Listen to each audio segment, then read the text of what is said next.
eh, relativos al TL1. Bueno, entonces acá vamos a ir, porque recién comprendimos un poco más en profundidad cómo funcionan los clusterings y dimos toda la documentación de Scikit-Learn. Nunca habíamos comprendido en profundidad cómo funcionaban los árboles. Hay dentro del material complementario, hay láminas a donde se dedican específicamente, ¿sí?, a comprender cómo funcionan los árboles. Bueno, y esto es un ejemplo de juguete, que es una lámina, que creo que se la robé a Gerardo Simari, con su permiso, que inclusive tiene algunas cosas que estaría bueno, que hasta ahora ya estamos, a este nivel estamos ya con formación suficiente como para discernir. Hay acá dice, fíjense, 2 a la n hojas, ¿sí? Esto es 2 a la n hojas si yo llego con todas las hojas al último nivel, ¿sí? Entonces, esto es para árboles balanceados. El tema del balanceo y el desbalanceo es un tema que yo aclaro. No estamos formados como para tomar decisiones acerca del balanceo y del desbalanceo. Sin lugar a dudas, cualquier persona que está presente con sentido común puede intuir que si yo tengo un dataset con 2 clases y el 98% de ese dataset corresponde a una clase y el 2% corresponde a otra clase, el algoritmo se va a confundir. Eso no hay dudas, ¿verdad? Bien, pero yo aclaro inmediatamente, hay muchísimas técnicas para solucionar el desbalanceo, para no confundir al algoritmo, ¿sí? Muchísimas.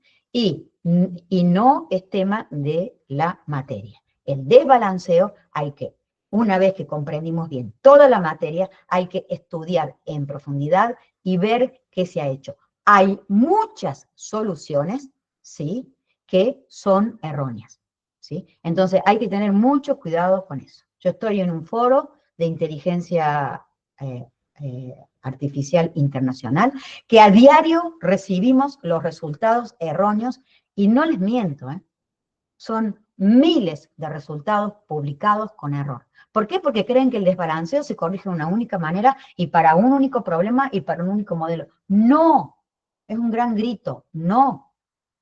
Usan sin entender qué están usando, ni por qué están usando, ni para qué están usando, ni cómo funciona lo que están usando, ¿sí? Entonces, es un gran tema. Entonces, el ejemplo acá es un ejemplo de juguete, por eso aclaro, es un ejemplo inexistente, ¿sí? Un árbol balanceado. Es decir, como si todos ustedes sacaran siempre 10. No, es un grito otra vez. ¿Se entiende? Bien. Bueno, entonces, pero sí es importante para entender que está basado en la lógica formal, y hubo mucho trabajo de animación en la lógica binaria, no lógica difusa. Todos esos son los atributos input, y hubo mucho trabajo de animación porque esto lo usamos para Argentina Programa, y para gente que no tiene ningún conocimiento de cómo programar ni nada de nada. No se le pide ni nivel primario, ¿sí? Bueno, entonces, esta me da idea de la dimensionalidad del atributo target. Todas estas cosas ustedes deberían comprenderlas perfectamente. ¿Qué significa eso? Me voy a la columna de atributos target y cuántas categorías distintas tiene. Eso es la dimensionalidad del atributo target, ¿sí? ¿Esto qué es? Atributos input. Y estos deben ser columnitas que seguramente existen. ¿Aparecieron todas? Ya sabemos que en una caracterización real, no necesariamente para nada, ¿sí? Bueno. Entonces, la profundidad es un concepto, los atributos input es un concepto, la dimensionalidad del atributo target, esos son conceptos que sí sirven, ¿sí? Pero recordar que está usado sobre un árbol de juguete. Bueno, yo sigo, ese es el nivel, esa es la profundidad, ¿ves cómo están animados? Nivel de profundidad 3, ¿sí? Bien, sigo desplegando, acá dice 3, y bueno, Después, acá está el concepto de entropía. Ustedes vieron que uno de los parámetros que usamos es de la entropía, ¿sí? Se encarga de medir en cada época la energía que no es usada, entonces de medir la mínima entropía va asociada con la máxima ganancia de información, y eso se los paso más rápido porque solamente para los que diseñan algoritmos les es útil. Fíjense, acá les muestra cómo va funcionando con el entrenamiento, ¿sí? Cada uno de los ejemplos, ¿sí? O sea, el nuevo ejemplo, ¿a dónde va? ¿Sí? A cada hoja. En cada época del entrenamiento, el algoritmo decide cuál es el nodo o característica de mayor ganancia de información, que significa mínima entropía. Todo esto ya lo hemos dicho, pero está en el material de estudio. Muchos de ustedes dicen un libro. Bueno, si escribiéramos todo esto, esto es un libro. Evoluciona hasta que la entropía alcance la tolerancia, porque es un hiperparámetro que yo fijé, ¿sí? Por eso dice hiperparámetro. Bueno, nunca todos los elementos quedan completamente representados. En el ejemplo que les pasé de Tanagra, ahí viene más adelante. La complejidad del problema lo imposibilita. ¿Cuándo quedarían completamente representados? Cuando tuviese tantos clustering como ejemplos hay. Para cada época, todos los atributos son candidatos, aunque hayan sido elegidos anteriormente. Todo esto es lo que tienen que comprender y entender para los colegios, ¿sí? Bueno, y acá está un ejemplo de modelo de decisión. En el primer nivel, en la primera época, eligió el atributo aprobó informática. Después pasó al segundo nivel del árbol. Y en el segundo nivel eligió inglés. No importa, inglés menor que 0,5. Entonces, fíjense, entonces pertenece al clúster SOM 1.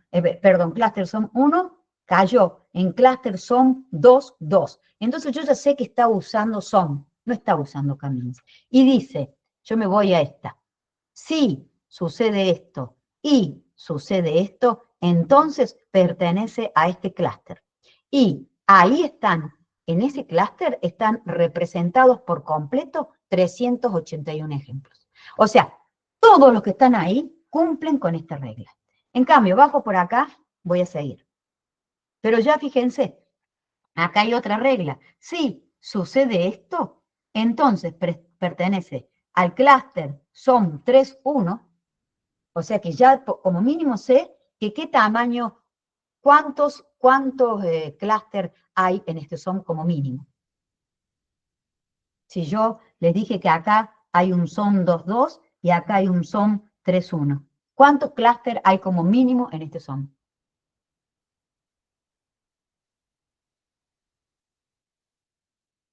Muy bien, 6. Bien. Bueno, entonces, fíjense que acá dice 98,97 de 584. ¿Qué significa? Por eso esto es resultado del algoritmo del framework de Contanagra. Por eso para mí es sumamente bueno. ¿Por qué no lo traigo? Porque toda la cátedra, el equipo de jóvenes, dicen que no es útil porque ustedes necesitan tener cosas útiles que se usen en el mercado. Por ejemplo, para Random Forest, Light, GBM, que estuvimos hablando con Mauro, que Mauro inclusive trajo la inquietud, ¿por qué no lo usamos para Random Forest? Sí, es un framework eficiente, que computa rápido, que es, qué sé yo, que se está usando mucho para forecasting. Ok, tratamos de traer lo que se usa más, sí, pero acá no solamente es lo que se usa más, sino que ustedes adquieran conceptos, porque lo que se usa más, mañana se deja de usar. Y si ustedes no tienen conceptos, no van a entender nada, no va a servir. Entonces, por eso que hay que lograr un fino equilibrio entre lo que se usa y los conceptos. Bueno, entonces, fíjense acá, dice 98,97 de 584 ejemplos. ¿Qué significa esto? Y bueno, yo ya estoy viendo que hay 381 ejemplos y yo voy siguiendo. Acá hay uno con 1811 ejemplos, 2127 ejemplos, 584. Bueno, acá se van generando reglas Y las reglas van a ser útiles según el experto del dominio, el que sabe del problema, que en este caso seguramente son para generar políticas públicas para educación superior en contexto de masividad. Ese es el que sabe. Entonces, va a haber reglas que les son útiles. ¿Por qué? Porque hay muchos individuos que están en esa regla. Pero además tiene que ver cómo se representan esos individuos. Si se representan en su totalidad, como el 100% acá, o como el 98,97, es una regla importante. Pero puede ser que yo esté buscando un comportamiento anómalo que se descubre solo en los datos. Entonces puede ser que el que tenga menos ejemplos, que no tengo acá, bueno, el que tiene menos ejemplos es este. No, el que tiene menos ejemplos es este que está acá, esta regla. Pero se representa poco y tiene pocos ejemplos. Si se representa poco, es una regla débil. Pero si acá tuviera un 100% en este de acá, si acá tuviera un 100%, esa es una regla fuerte, aunque sean 190 ejemplos. Porque puede estar midiendo, por ejemplo, una causa específica de desgranamiento. Entonces, es muy importante la representatividad, ¿sí? Porque si es el 100% de un número pequeño de ejemplos, y acá nos damos cuenta de que el desbalanceo es importante. Porque yo quiero saber a veces qué pasa con el 2% que no está dentro de eso. ¿Cómo lo trato? Ya es otra cuestión totalmente distinta. Bueno, entonces, ¿se entiende eso hasta ahí? La representatividad es importante para definir si la regla que, que me muestra el algoritmo es útil, ¿sí? La representatividad, que lo ven en el algoritmo de Tanagra. Bueno, acá el segundo nivel, es decir, que si fuese un árbol tendrían un nodo, bifurcación, y para acá se va abriendo, y para acá se va abriendo, y ya estamos en el tercer nivel. El tercer nivel, como ven, abrió en inglés y subdivide en dos: procedencia, de sí, no, o no, sí, no importa, y sigo al cuarto nivel, que fue abriendo en cada una de las dos áreas, y en esta, para este lado, elige un atributo, y para este lado elige otro atributo, ¿sí? Entonces estos podríamos dibujar el árbol. Una de las cosas que yo le puedo dar en el coloquio es esto, y decirle: dibújeme el árbol. Usted debe poder dibujar el árbol con sus hojas. Entonces, bueno, y decir cuáles reglas elegirían y por qué, ¿sí? Bueno, entonces hay un quinto nivel que viene nada más que por acá y que divide utiliza otra vez, usa, digamos, o sea, digamos, la variable demora en cursarlo por un lado y cumple plan por el otro, ¿sí? Ahí va, y bueno, y ahí llega, y sin dudas, la columna que está agregando, ¿sí? La variable que está agregando se llama cluster SOM1. Y a cada una de las hojitas le está asignando un valor. Pues este valor es 2,2, este valor es 3,2, este valor es 2,1, este valor es 3,2, es 1,2, 1,1, 3,2 y 3,1. Bueno, fíjense que hay más de una regla para el 3,2, por ejemplo. Para el mismo valor de la categoría tengo más de una regla, cosa que ya habíamos visto. Entonces, acá está todo, yo se los despliego rápido ahora, los atributos en cada nivel, los atributos input continuos o discretos, ¿sí? Cuando son discretos hay que cambiarlos a continuos, y muchas veces eso está automatizado en las librerías que yo estoy usando. Los atributos target son un categórico, ¿sí? Perdón, disculpen. Los atributos target pueden ser categóricos, politómicos o dicotómicos. Fíjense que el atributo target es, como ya dije, cluster SOM1, ¿no? Entonces, esto viene seguramente, por ahí creo, sí, esto viene seguramente de un procesamiento previo con SOM, en el que, como pregunté, ¿cuántos clústeres hay? 3 por 2, 6. Es decir, que este procesamiento, que es de aprendizaje supervisado, lo que está intentando es caracterizar el comportamiento, ¿sí?, de cada uno de los clústeres, ¿sí?, que se obtuvieron de un procesamiento anterior con SOM. Yo ya me doy cuenta de todo eso. ¿Sí? ¿Se entiende? Y este es un árbol de decisión. ¿Se entendió eso, sí o no? Porque estuve hablando un poco de clúster, hice preguntas sobre clúster, pero en realidad lo que estamos procesando es un árbol de decisión. ¿Sí? ¿Se entiende? Recuerden que veníamos con modelos de T, aprendizaje supervisado. ¿Se entendió eso o no? ¿Sí o no? Listo. Bueno, entonces, yo acá empiezo a hablar de las interpretaciones, la categoría del atributo target, su traza expresa una regla, expresión conjuntiva, que son obviamente todas cosas que voy a estar preguntando para cuando evalúe yo en el coloquio. ¿Sí? Son el último nivel del árbol. Bueno, modelo que sea posible comprender su resultado a través de una expresión conjuntiva implica que el modelo sea explicable. Se usa para explicabilidad. Sin embargo, el algoritmo inteligente usa, o sea, pero no explicar cómo funcionó él, que eso es muy importante.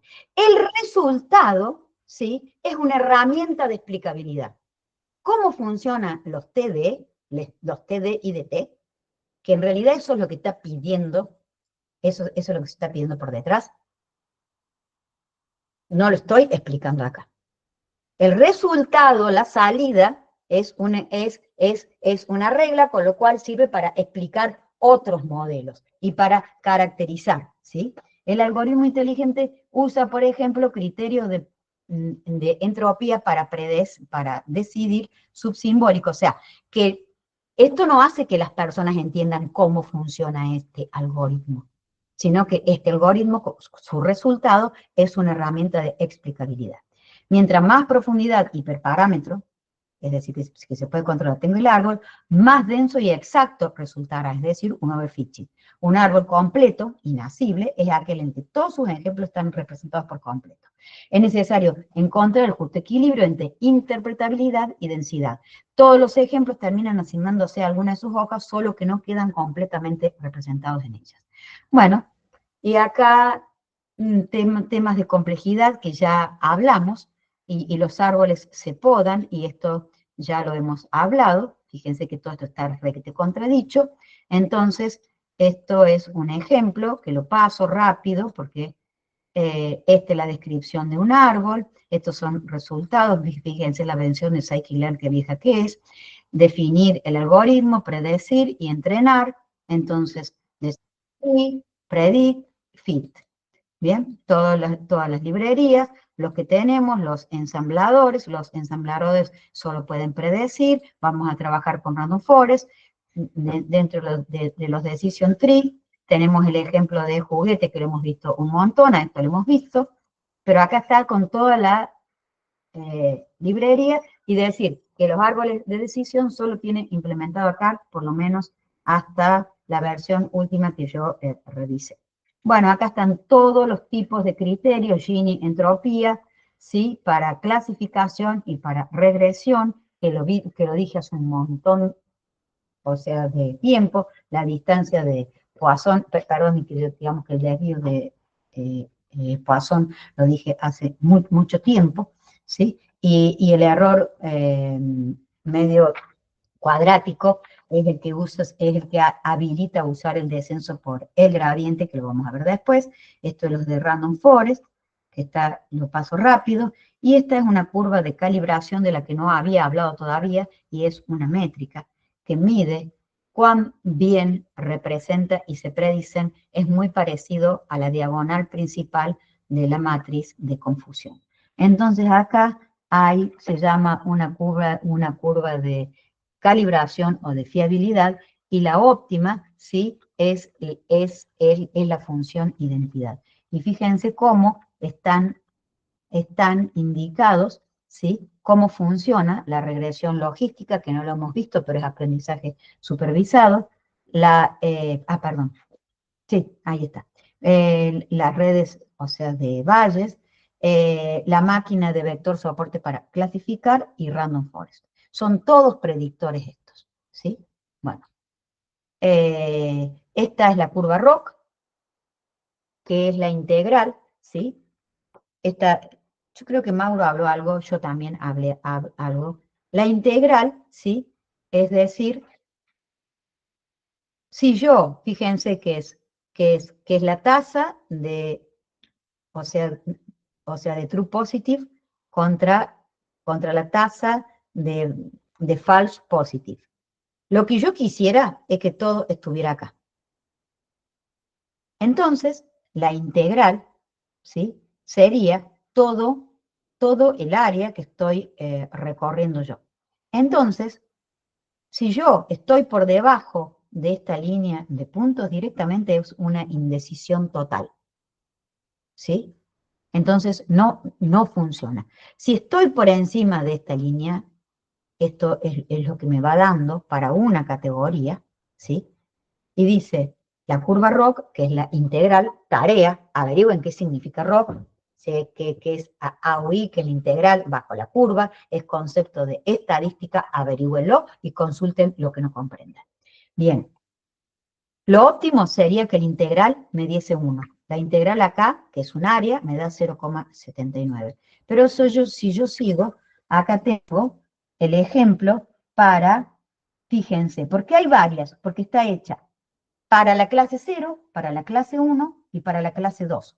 Para la clase 0 respondió muy bien, me dio un valor de 0,91. Para la clase 1 respondió un bastante más pobre, me da un valor de 0,60 y para la clase 2 me da de 0,79. Y además, este es un micro promedio, que son las dos líneas punteadas, ¿sí? Y la violetita y la azul, que me da, que de alguna manera me dice cuán bien responde en general. Hay dos formas de medir, ¿sí? Sin lugar a dudas, si esto va a tener preeminencia para la clase 0, casi seguro que es aceptable por completo, ¿sí? Y no son tan importantes los errores provenientes de la clase 1, casi seguro que es aceptable por completo, ¿sí? Bien, está, y nada está por debajo de lo inaceptable. Por debajo de la inaceptable es esta línea. Nada está por debajo. Entonces, en general, tiene un valor. ¿Cuánto es aceptable? Depende del dominio, depende del problema, depende del estado del arte, depende del SOTA, depende de un montón de cosas. No hay un valor que se diga, sí, es suficiente. Obviamente hay indicadores de mínima, de admisibilidad. Por debajo de esta línea no se admite. Bueno. Acá está lo de Scikit-Learn, está todo, absolutamente todo, ¿sí? Parámetro por parámetro, explicado para qué sirve, para que no tengan que ir a la documentación, y lo de Random Forest en modo regresión, Random Forest en modo clasificador, y nada más. Bueno, acá finaliza, y voy a dejar de grabar, la clase del día de hoy en cuanto a todos los conceptos que involucra. Es decir, estuvimos dando una partecita que cerrábamos la iteración 1, de lo que yo le llamé para el TL1, luego profundizamos con el material complementario. Perdón, no dejé de grabar. Luego profundizamos con el material complementario para cada uno de los temas, y les dejé todo, o sea, todo el material que ya tenían en el aula desde el comienzo de las clases, ¿sí? Bueno, yo dejo de grabar